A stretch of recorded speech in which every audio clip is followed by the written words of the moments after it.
Hey, welcome to another edition of Caking All the Way, and I'm your host Ladi Okujimi of the Dainty Affairs Bakery, where we cook up all sorts of cakes, decoration style desserts, and of course quality content for you cake lovers all over the world to keep you updated and in the know of what's happening generally in the cake world.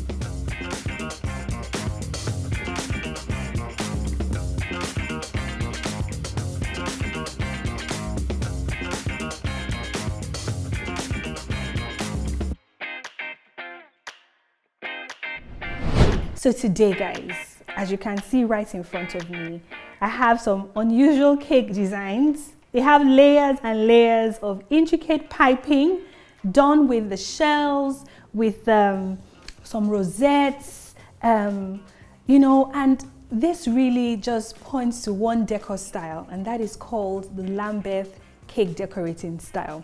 The Lambeth cake decorating style uses royal icing. But hey, who's using royal icing these days? Nobody really is using royal icing to cover their cakes.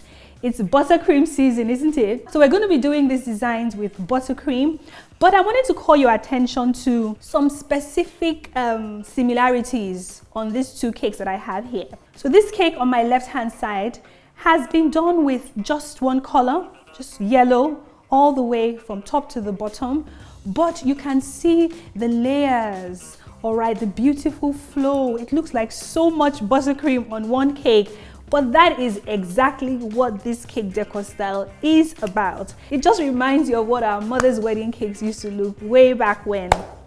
And guys, this is something to look forward to this season because it's coming back. And then on my right hand side, we have the exact same technique.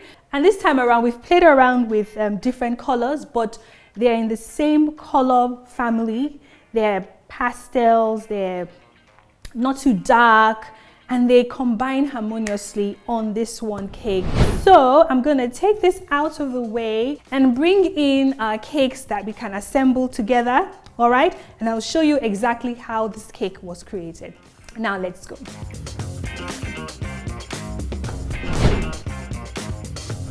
Guys, it's everything I'll be using to put my cakes together. So we have the creams, the buttercreams, and it's regular buttercream. Okay, I have my cakes all lined up. And most importantly, I have my piping bags and the couplers and the various tips that I will be using. And so let's get to it. So now that we have this all going on, you would notice that I have placed a cake board or a cake stand on top of the turntable, and onto that I have my anti-slip mat and just a thin board that I'll be building my cake layers on. Now, the reason why I have this anti-slip mat here is so that the cake doesn't shift on me, and the reason why I have this cake stand on my turntable is so that I can get a kind of elevation and I don't have to bend down. Okay, I usually like to walk as comfortably as possible. So quickly now we'll just take our spatula and just put just a tiny bit. This here will act as the glue so that when I stack the first cake layer onto my cake board, it doesn't shift. Okay, look at that. So I will just quickly, and I find when you're working with regular buttercream, unlike the whipping cream, unlike the ganache, unlike the vanilla pudding that we have, this is quite chunky, really chunky, guys, and you don't want anything too heavy in the mouth. So really the reason why I am placing this cream in between my layers is for one reason only. Okay, and that reason is this: simply to adhere the cake to the next layer. All right, so I want it as thin as possible. If this was a dessert, believe me, I will go to town with my filling, but once I'm stacking with buttercream cake, I'd like to make the fillings as minimal as possible. And of course, I will bend down to make sure that they're properly centered. Okay.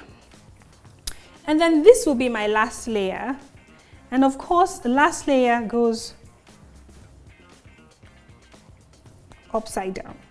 Okay. So the gap you see here is really just because this layer that I placed upside down on the cake is slightly domed. But I don't have any, it's not a big deal. I can always use buttercream to fill in this space right here.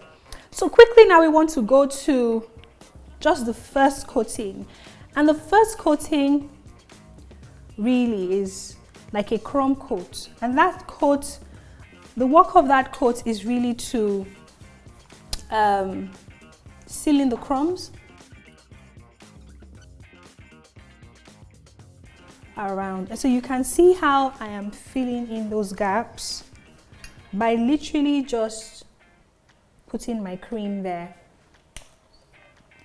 And guys, honestly, if you wanted to do this on your turntable directly, that is absolutely fine.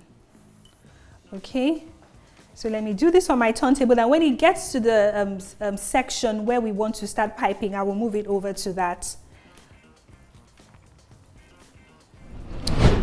Okay guys, so we have covered the entire cake. Don't worry, this is just the first coat, okay? And I'm just using my scraper just to smoothen the sides. Now, this is what I love to do. I take the scraper and then holding my turntable, okay?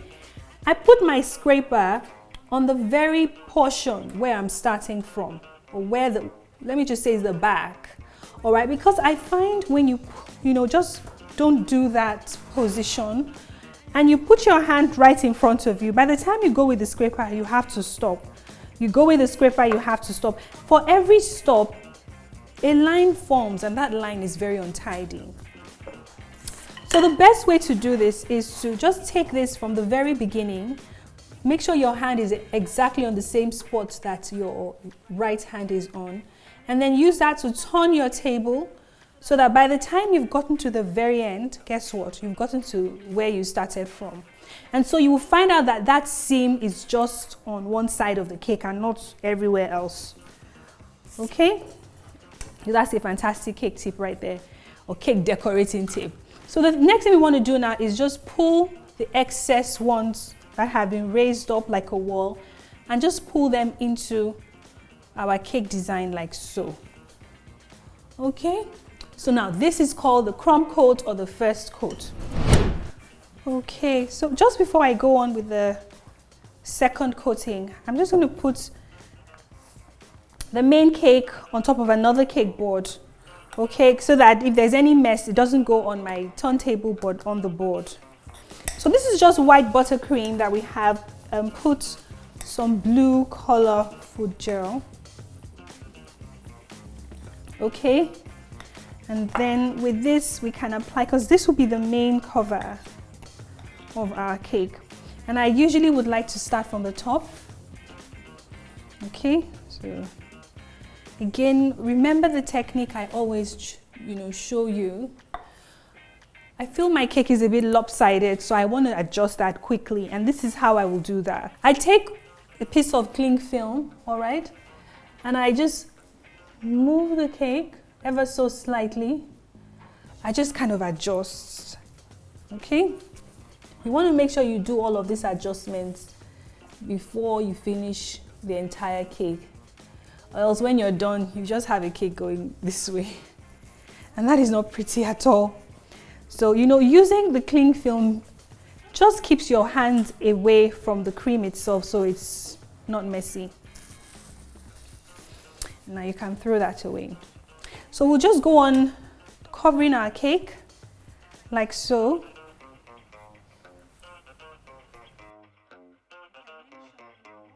You assume the position where your arm and your body are far apart, like so.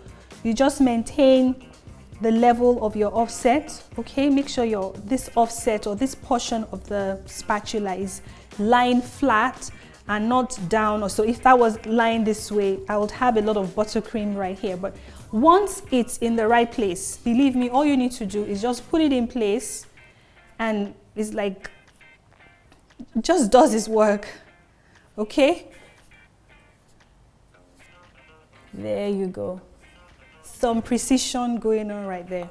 I want to go to the sides of my cake, and exactly what I always say, you start in bits. Don't be concerned with covering as much area as much as possible. No, you want to cover as little of an area as possible. Okay, so I've done this area. Now I can move. I will go on to the next portion, and you will notice that I have my buttercream all over the surface area of the spatula, that portion that sits flat on the cake. And then I move it in this motion back and forth, okay? Being conscious to carry on whatever is excess from the cake and pushing it to the portion that doesn't have any cream at all. And I just go on with this same process, slowly, gently, okay, until I cover the entire surface area. And look at that, we're back where we started. Position your scraper, okay, and then you let your turntable do its work.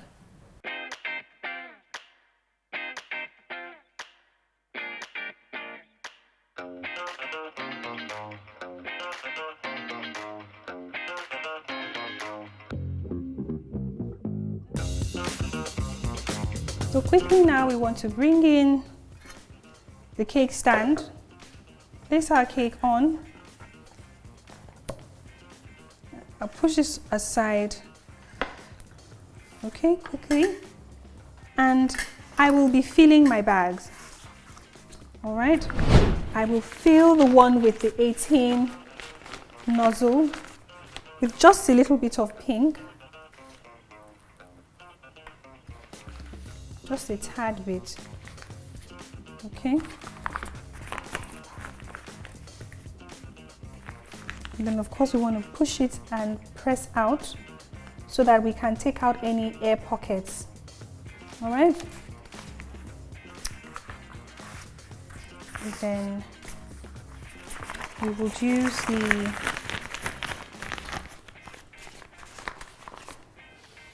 yellow in another bag. And for the most part, we'll be using more yellow than any other color.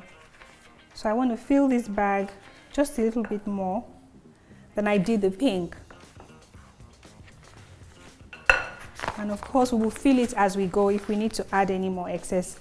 We want to push all the way through, and then you press so that any excess or air pockets will be completely closed. So we're going to first of all, work with these two pipes at the bottom, but because we have to lift this up and place it there, it's advisable to do that as the last. So I'm just going to go into the decor on the sides of the cake, all right, which is to make some rosettes.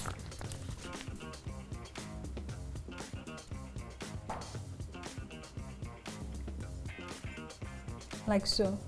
Okay, now alternate them, and I need to be careful because we're going to have some frills coming from the edge of the side, so I want to be careful as well.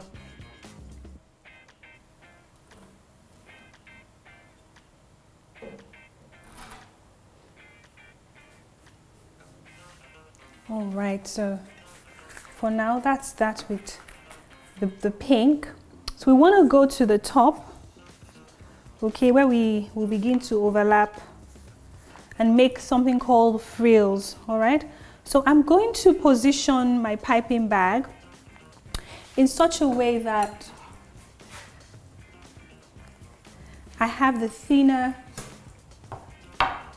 part of the tip facing downwards, okay? And then with that, I will just go in.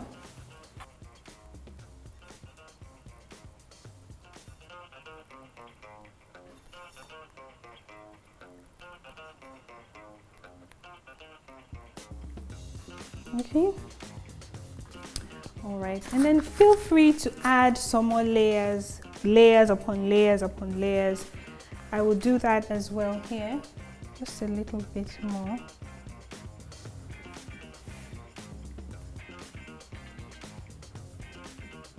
All right. Okay, let me take this down. Because this way I don't need it too high anymore. Take this out of the way. Okay, and this time around I'm just going to pipe some shells on top of the cake.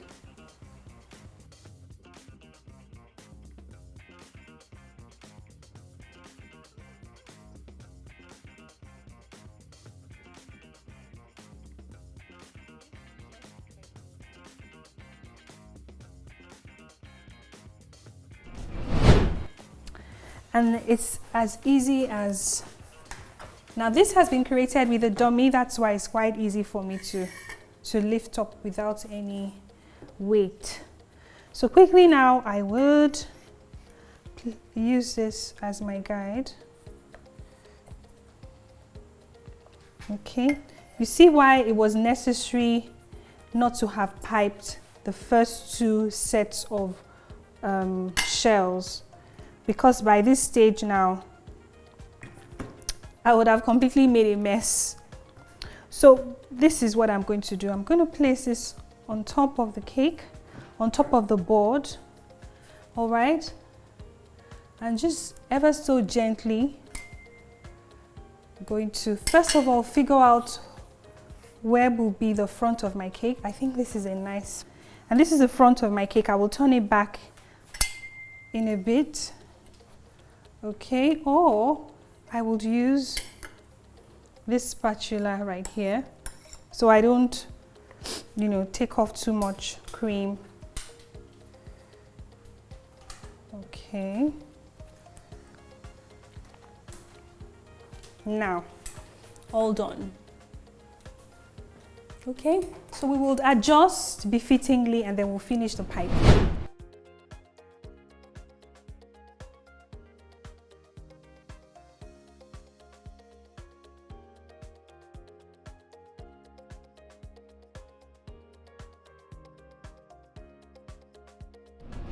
So I'm just going to put this sugar made butterflies over the cake.